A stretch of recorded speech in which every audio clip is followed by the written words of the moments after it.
Hi, Sarah. Welcome to the podcast. It's lovely to have you with me Thanks today. for having me, Nicola.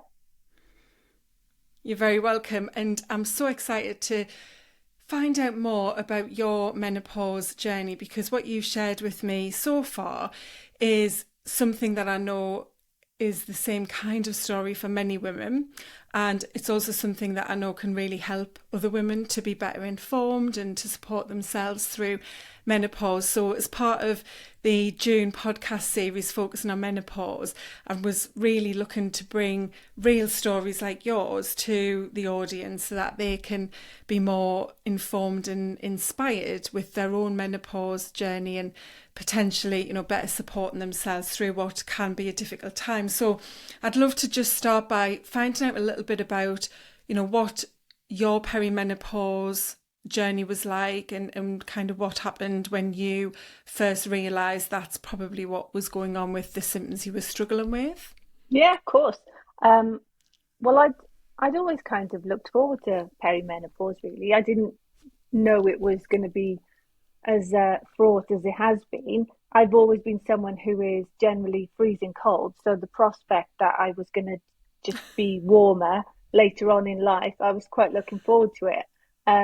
But I didn't have any of the physical symptoms, and that's what threw me really. So I wasn't having Mm. any of the hot flushes, I wasn't having any of the itchy skin, all the things that historically we all associated with menopause, because I think it's only recently people have started talking more about perimenopause. Um, I didn't have all those things. My periods hadn't stopped. I was sleeping okay. I wasn't having night sweats. So I didn't have a clue, if I'm honest. Um, and I work in mental health, so I'm surrounded by lots of evidence for symptoms of anxiety, for symptoms of low mood, for symptoms of emotional dysregulation. And I was starting to notice that I was developing some of those symptoms. And I was thinking, well, I don't feel that my mood is low. I don't feel that I'm an Mm. anxious person. I've never really been one of life's criers. But I was starting to notice some really different symptoms than what I'd expected. So I'd find that I would get really anxious about things that I've done 100 times before. All of a sudden, the prospect of going into a meeting and have to talk was this huge thing that would keep me awake the night before. And I'd look for every excuse possible not to go because I'd think that I wasn't going to be any good at it. And I've been doing my job 25 years, so can't be that bad at it. Um, the other things were I was just getting really overly emotional about things, and not things, like the repair shop and all the stuff that normally sets us off, long lost family. It was things like, an advert on telly, or there was not even remotely emotional. I'd feel myself filling up, or I'd be talking to somebody about something that was not emotional at all, and my voice would just choke. And I was thinking, this is ridiculous. What is the matter with me? And I did start to think, well, maybe it is my mental health, just because I work in that field doesn't mean I'm immune from it. And you do think those things. Um, and luckily, I was on Instagram. I'm not a huge Facebook person, I'm more an Instagram person. And I was watching some videos that Meg Matthews had put on about her menopause journey and the symptoms that she'd had. And I was also watching some stuff that Caroline Hirons had done on her channel, because I'm a big skincare fan. And she was talking about like the rage that she'd felt and it was menopause. And I thought, well, I wonder if there's something in this. So I started to look into it. Um, and I was lucky enough to do a bit of online training for work with Louise Newsom's company. It was just healthcare, just some information really. And I thought, this is something that I kind of need to look into a little bit more really. Mm. So I spoke to my partner about it, and he'd probably been too frightened to say, you may have a point," because my mood was so all over the place. Everything was his fault. So Mm. at the But time, it and had probably would he have been, well, noticed that? Had he noticed that shift in you, Sarah? Yeah, he'd noticed that I was probably a little Yeah. bit more anxious than I had been before. I'd had a lot going on at the time, and you could probably have said, "Oh, well, this reaction to this, that, the other." But with hindsight, he looked into it a little bit because he said, "Well, I've got to know about it, whether it's now or 10 years' time," which is lucky because not everyone's that fortunate, I know. Um, Yeah. and he was like, well, yeah, actually, looking at it, it could be.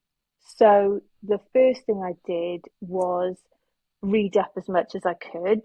Um, like I'm lucky being a nurse that I've got access to think, I was looking online at nice guidelines about the treatment of perimenopause and what I should be looking out for and what to avoid. And then just made an appointment with my GP about it. Um, my GP offered me a choice of antidepressants, Valium, or a coil, um, none of which were really what I was looking for. Um, she offered me blood tests, which I declined because I'd long had my bloods done, and the guidance says that if you're 42, your hormone levels will change so quickly that it's not really a gold standard way of testing it. So I left there with this packet of combined HRT tablets, which were the least attractive option, I thought, because a lot of the stuff I'd been reading, was saying about the gels and the tablets, and I'd just kind of been handed these tablets and gone, well, if you think it's that, take these. Um, so I didn't take them. I took them home, but I didn't take them. And I just read a bit more about it. I was following more people online. So I was following Naomi Potter and Mariella Frostrup and Davina, all these people who'd started talking about it a lot, just to get as much information as I could, really. I was listening to Lisa Snowdon because she was doing a weekly Instagram with people talking about it, and they were all really informative. And they all work very closely with medical profession to get that level of information out to people. Um, and I was really fortunate that I was in a position where I was able to make an appointment with a private consultant just for a consultation about perimenopause. And she sent me some rating scales just to fill in questionnaires, what were the physical symptoms, what were the psychological symptoms. And we just had a chat. And obviously, I started crying all the way through it because I was just really emotional by that point because I just felt like I was going mad by then. And she prescribed me with estrogen gel and progesterone tablets. Um, and then I had another follow up appointment just to see how I'd got on with that. And then she reviewed it. And then when she felt it was settled, it was handed over then to my GP surgery um, to carry on that prescription. But I'd changed GP surgery by that. But when I went back then to the GP to get further prescriptions and just for a review, I've still been offered antidepressants because I was saying, well, do you think maybe I need to tinker with this? Do you think one needs to go up, one needs to go down? But it seems to be that it's not the obvious choice is to consider it's hormonal. So at the moment, he says, touching wood, things are pretty stable. The anxiety, I think I'm kind of stuck with it now, because that's something that I've noticed hasn't gone away. A lot of the other things have gone away. I'm a lot less emotional than I was, say, this time last year. I've gone back to being able to stand up and teach and talk to big groups of people without being terrified I'm going to burst into tears. So that's a bonus. Um, the weight gain, I wish that had eased up a little bit, but it doesn't seem to be. And it's things like, just making myself more aware of healthy diet, the things I eat, the things I don't eat. I don't drink anyway, so that's something that I know a lot of people have struggled with. I noticed the more physical symptoms, my skin wasn't so great, it was very dry. So I've started to spend a lot more time putting the right things onto my skin rather than just being aggravated at what's happening to it. Did notice the hair thinning was another symptom that I hadn't kind of expected to have. I always had really thick hair, and then all of a sudden it was it seemed to be kind of half the thickness that it used to be. But now with the hormones seem to be back on track, everything's getting back to how it should, other than the colour, I Mm. think. But yeah, I do a lot of reading about it. I've made sure that myself and my colleagues are far more aware so that we can then support people that we're working with in the community, because I just think people feel very isolated when they get these symptoms. If they're fortunate enough to have that group of female friends that they can talk to about these things, then great. But not everybody has got that. And I think it's really important for it not to be this secretive thing Mm. that people keep to themselves. And I know, like, I never knew what my mother's menopause was like. It's not a conversation that we'd ever had. And it's only now that she said, "Oh yeah, I had a nightmare of a time, and it was this, and it was that, and it was the other." And I think, well, I lived with you when you were going through all that, and I didn't know. Yeah. So it's just, Yeah. I think The, it's really important. yeah, and that's a key point that I've thought a lot about and want to share as well, is that because of how much kind of, as you say, secretness is applied to the menopause and stigma as well, isn't there? Mm, You know, that it's something we should almost be I don't know, embarrassed about if we were to complain about how we're feeling, because I think our mothers would just expect it to get on with things, you know, that it was just part of life. It's part of, you know, what happens to women, and it's just nature taking its course. But we know obviously much more now about it, and about not just those symptoms that we are really, you know, aware of, but the impacts it can have on our long-term health mm, as well. And you know what those symptoms we can experience can manifest in terms of the rest of our life, in relationships, in our career, in our mental health, as you touched on. So yeah, it's interesting, isn't it, that growing up we weren't taught anything about it except to dread it. You know, it was like, mm. oh, you're going to go through puberty, and then you'll go through menopause, and then that'll be the beginning of the end, sort of Yeah, and you'll things, just wasn't be a it? shriveled old Yeah, husk of a thing in the corner with the blue rinse. yeah, Um, but I think, yeah, like, I was reading in Mariella's book where she was talking about, in Japan it's known as this second spring, and I do think, yeah. in some ways, we're very lucky that the people going through it now. I mean, we don't always feel lucky, but we're that Generation X, I guess, where you had all those very strong female characters coming through the 90s who've gone, well, actually, no.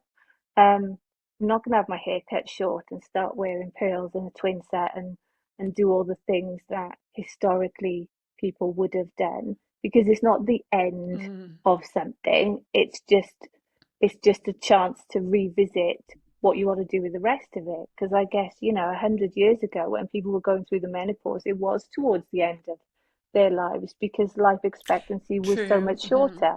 But I think things are Mm, very different now, and the people going through it mm-hmm. now are literally halfway. And I know, like, Gabby Logan's podcast is called Midpoint because it should be thought of as that, not the end of something. It's that kind of that, right, where am I going to go from here? You've hit a crossroads. Yeah, and I'm all for what you're talking about there in terms of trying to empower women. Firstly, to have the right information and knowledge so that they can understand what's going to happen to them and be able to support themselves in the best way that they can. And then to also, you know, feel that they do have this amazing opportunity at this season of their life, and that they do have a long life ahead of them if they take care of themselves. Because, you know, the other reality with menopause is, as I mentioned, those things that it can put us at greater risk of because we reduce our hormones, you know, things like heart disease and dementia. um, you know, that we do need to change some of our lifestyle to better look after ourselves, to strengthen our bones, to strengthen and not lose muscle, and take care of our skin, because obviously we're losing elastin and collagen as well, and so on. So there's lots of things that we need to have the right information and inspiration about, like you've taken on yourself, to then be able to take action to make sure that you can thrive in that season of your life, and that you don't just think, well, this is it now, I've got to put up with things how they are. And what you touched on with mental health, obviously being a mental health nurse, you're so informed about this, and thankfully had that knowledge to be able to challenge the doctor who you saw about the offer of antidepressants, because that's something I've heard a lot from Dr. Louise Newson, and I'll tag her again in the Balance app in the notes. I'll do that through this month, because she has so much valuable information and content available for anyone, and the medical profession as well who she's supporting. But Yeah, yeah, there's some she's talking a lot, isn't she, about really good fact sheets on their website about the mm, links between mental health and menopause, because sometimes you don't want to miss somebody who's got depression because you assume it's menopause, and likewise you don't want to yeah. miss menopause because you think it's depression. And it's just making sure that those conversations are going on, and making sure that both avenues have been explored, rather than kind of putting all your eggs in one basket, I guess. Yeah, because I've heard some awful stories that she shared, and from other people actually, Mm, who have talked about women being given antidepressants, and no conversations ever had about their hormones, and because they don't have that awareness, they haven't asked or challenged the doctor about it, and they've accepted the diagnosis, they've kept going, it doesn't work, they try other types of antidepressants, and then it gets stronger and different, the treatment that's given to them, because they're not responding to the antidepressants, and then they end up on things like ketamine, which is obviously a very, very strong drug that they're using to help them, try to get over this depression that they think is just resistant to antidepressants, without ever stopping them and asking, whether perhaps it's hormonal and related to menopause in any way. So yeah, you're right. There's a fine line, and it needs, as you said in your case when you went private with your referral, to look at all of those physical symptoms mm. and the psychological symptoms, and to really try and get an overview of exactly what's going on, and whether or not it is hormonal and menopause related. Because as you said as well, you can't diagnose it through blood tests, and if you are still having periods, or even if your periods are irregular, there's nothing that you can get in terms of a concrete diagnosis, is there? So that can make it difficult. And I think the way we live as women as well, because of how our society and culture are, it's so easy to just apply these symptoms to just being part of natural life, isn't it? Mm. It's, well, I'm busy, life's hard, I've got lots on my plate, so I'm going to feel stressed, and so on, and there's so many symptoms that aren't mainstream, like you said about itchy skin, for example, or hair thinning. Even anxiety, I think, has only recently started to Mm. be spoken about as a Well, yeah, symptom, I isn't it? thought it was night sweats and hot flushes, and that was about it. And my periods would stop, and that was it. But it's things like bleeding gums, and like you said about the skin, and just that feeling of rage over can't find my pen. Something utterly ridiculous. Just and the losing of your vocabulary, that's been really frustrating.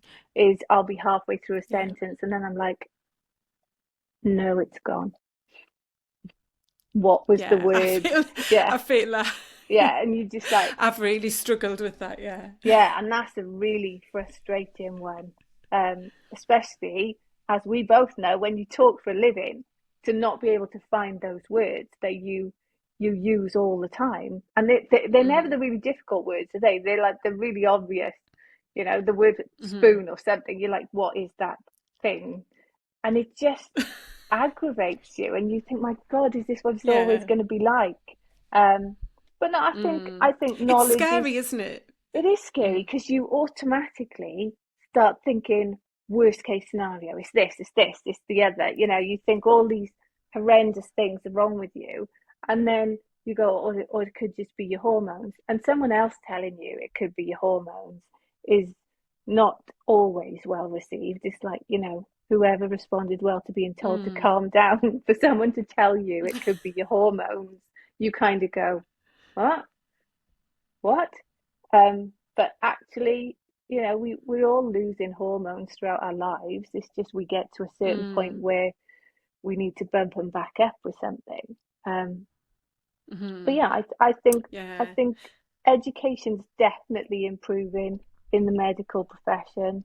I think just the awareness, the knowledge of people in the community now, having those Mm. conversations, seeing things on platforms like Facebook and documentaries and podcasts and things where it is being so openly talked about. And it's like we all hand things over to people we know. Don't we? Have you listened to this podcast? Have you listened to this video? Have you watched this documentary? And I Mm-hmm. think I think that awareness is getting much better.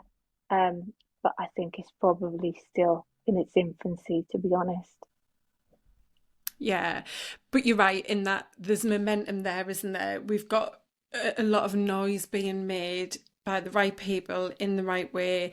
I think Louise Newson's fantastic. She's doing so much great work in building that awareness and doing so on a global platform as well to try and, for the first time ever, I think, really highlight how menopause impacts all types of women globally, because it does play out very differently dependent on, culture, ethnicity, your just background in terms of your whole lifestyle. But then, for women who, she talks about women in prison, and the experience that they go through. So trying to really give support to women everywhere, because everyone is going to go through menopause when Mm. you are born female. So, it's very, very important, and we're half of the population. I listened to something actually just today with her, and I'm sure that she said, is it 1.3 billion women globally are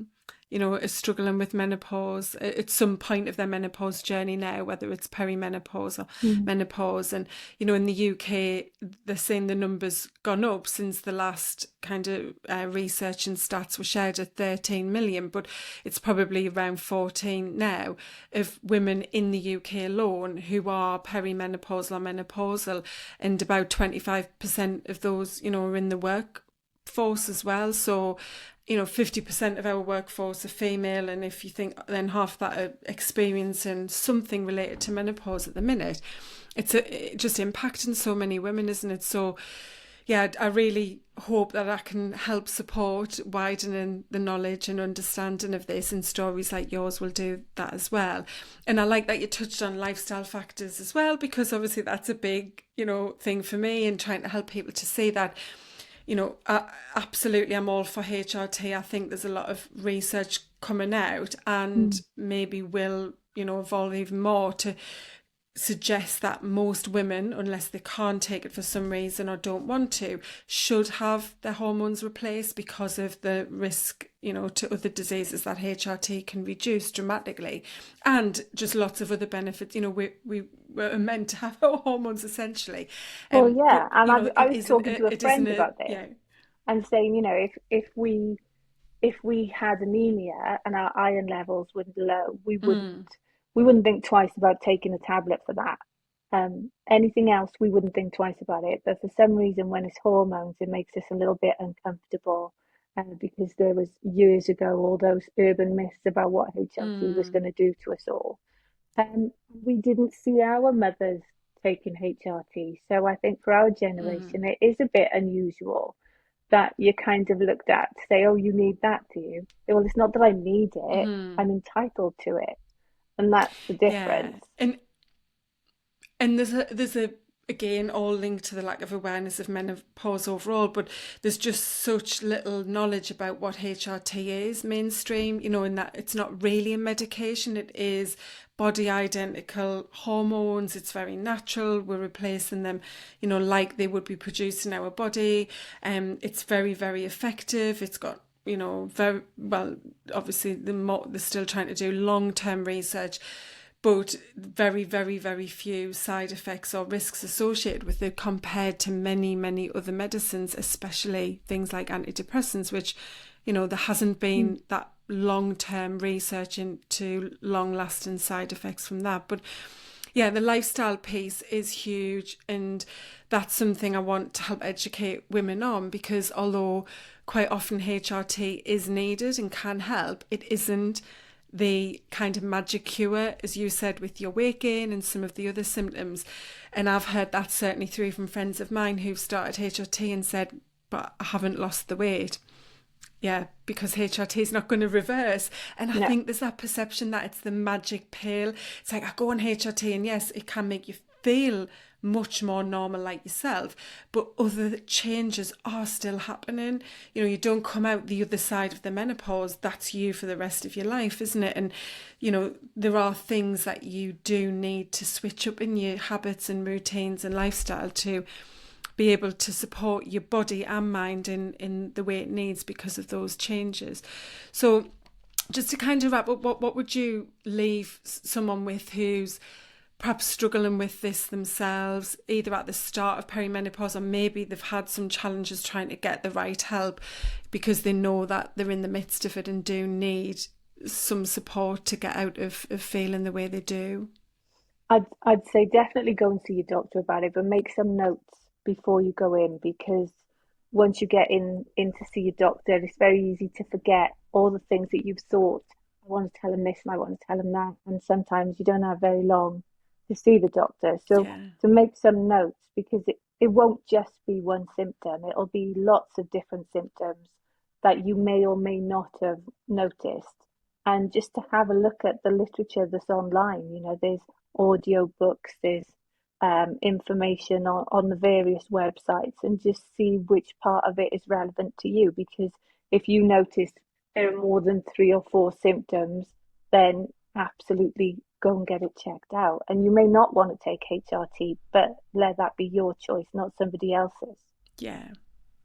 Exactly. It's about being informed, isn't it? And I'll pop the notes in, as I said, to the Balance app as well, which is part of Dr. Louise Newson's, information and free resources, because that's something that is, there to help you. I know I certainly get a little pop up on my Apple Watch every night telling me to pop my symptoms into the tracker, Yeah. and it's totally free. And so, yeah, there's lots of different ways to do it, And depending on what you prefer. it will also generate a report for you.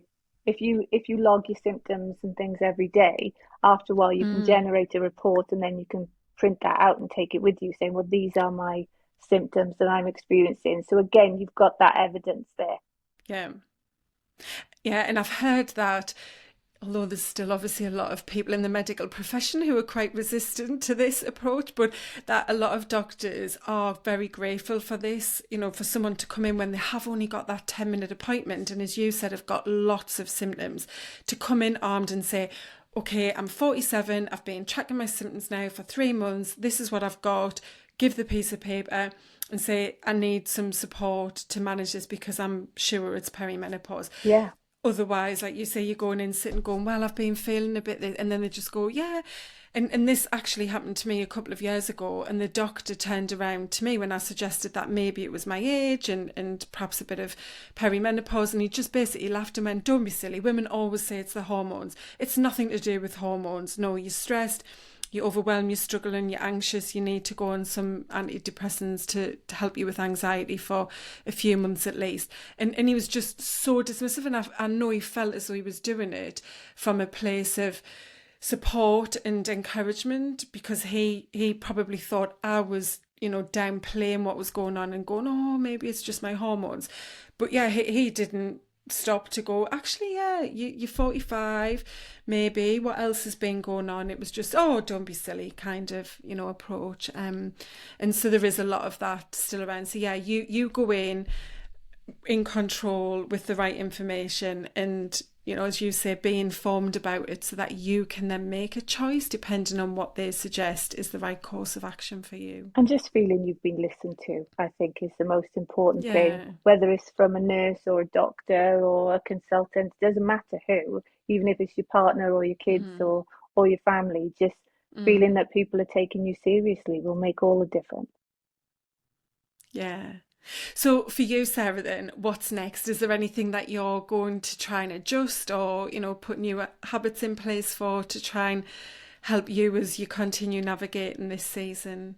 Well, I eat quite healthily. I mean, my chocolate probably needs to reduce, as does my tea drinking, but I think that's perks of being a nurse is drinking lots of tea, isn't it? So I can't see that changing anytime soon.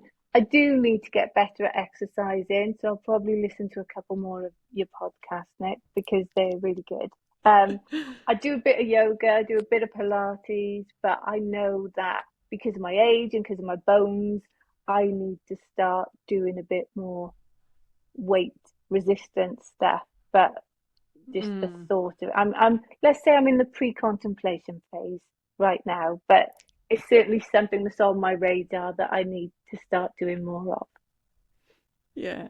Well, because of how we connected, I know that you are supporting yourself with your personal development, and I'm absolutely sure that you're going to be getting clear on some of these types of things and the goals you want to set. So, yeah, I look forward to finding out more about what you've got on the horizon and the changes that you make and how well you feel over the next few months.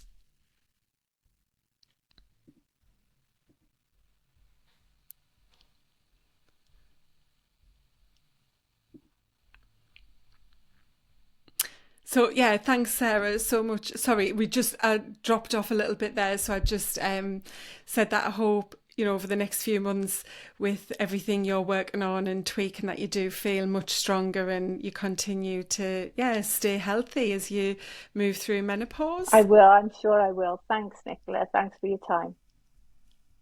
Oh, you're so welcome. Yeah, thank you as well, Sarah. I've really enjoyed chatting and I'm sure the story's going to really help a lot of people. Thank you.